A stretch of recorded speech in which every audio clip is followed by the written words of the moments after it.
G'day, how's it going, fellow pilots around the world, and welcome to GFY's Gaming Australia with your pilot from the land down under, the Aussie Rainbow, and I'm coming to you from our control towers in Sydney, Australia. This is GFY's Gaming Australia, home to simulation and other great games. But we cover a lot of simulation on our channel, and I'm new to the flight genre, so I'm privileged to be a part of this great game. It's just been released, ladies and gentlemen, the brand new version of the Microsoft Flight Simulator. This game is as old as me, ladies and gentlemen. The first version came out the same year as I was born, 1982. And so yeah, I've been it's a privilege to be giving you gameplay here at GFY's Gaming Australia on our YouTube channel. If you can support our channel even more by giving us a subscription, that'll be most appreciated. It'll help us continue to give you great content on our channel.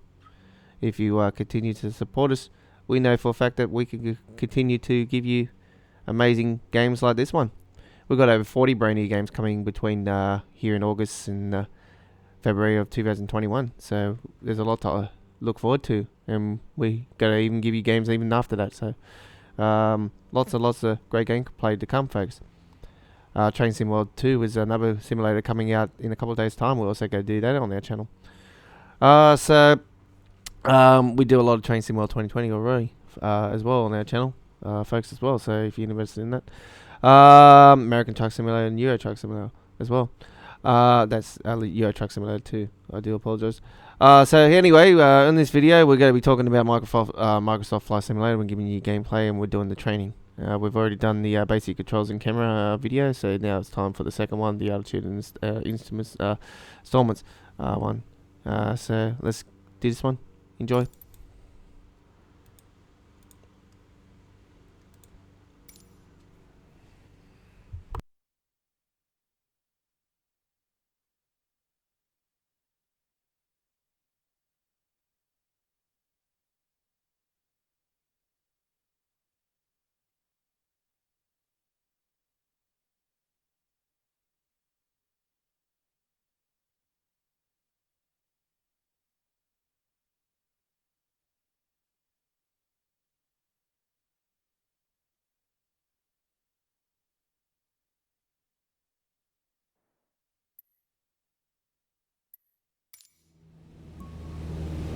Today we're talking about attitudes of flight, how your plane is oriented relative to the horizon.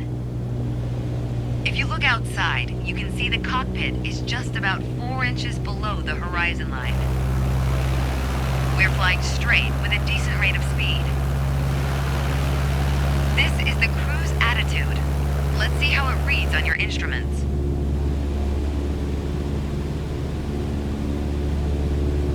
Take a look at the attitude indicator.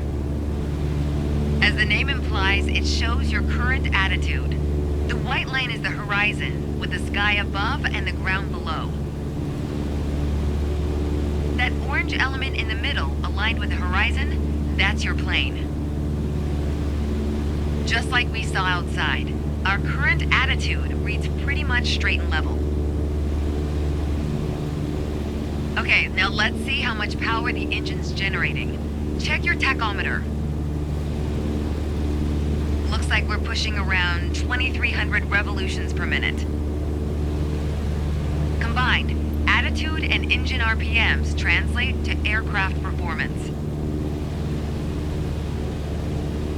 Which leads us to your airspeed indicator. Now, last but not least, check your altimeter. To figure out your altitude, you always want to read the small needle first. That's how many thousands of feet up you are. Then on to the big needle for the hundreds. With our current attitude and power output, we're holding a speed of 90 knots and a stable altitude of 6,000 feet. But that's about to change. Take the stick when you're ready. Pull back slightly on the yoke to raise the nose just above the horizon line. About 2 inches. Make sure you don't pitch up too much, or the angle will be too steep to create lift. And without enough lift, we'll stall.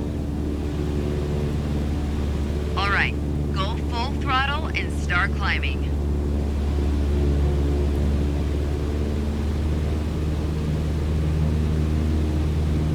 Welcome to the climb attitude. See how it shows up on your attitude indicator and tachometer? According to your altimeter, we're gaining altitude. But we're losing airspeed even at full throttle, proving you can't avoid basic physics while making a climb. Okay, before we go on, let's get back to a cruise attitude. Ease up on the yoke and aim your nose just below the horizon. Then throttle back down to 2300 RPMs.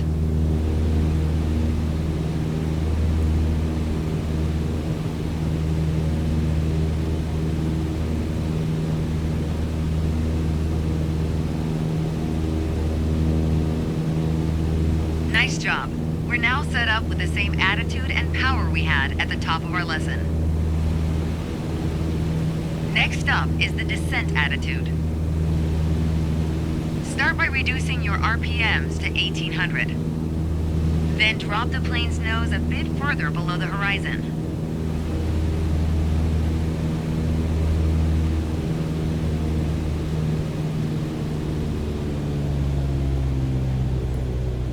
As expected, with a nose-down attitude, our altitude is decreasing, while our speed is picking up.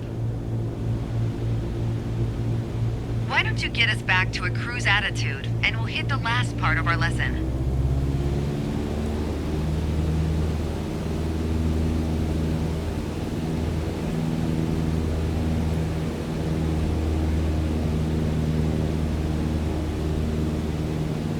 There we go. Now that we know how to cruise, climb, and descend, let's talk about the turn attitude. Gently pull the yoke left or right to start rolling the plane.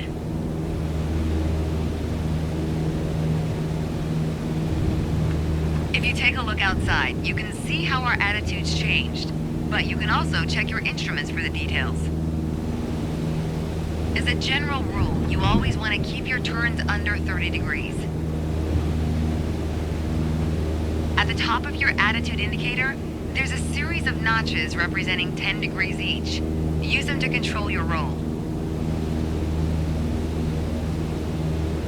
Notice the more you turn, the more you need to pull back on the yoke to maintain altitude.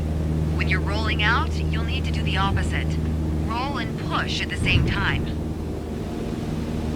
The more you know about the main attitudes of flight, the closer you get to that pilot state of mind. So keep practicing, and whenever you're done, pass me the controls.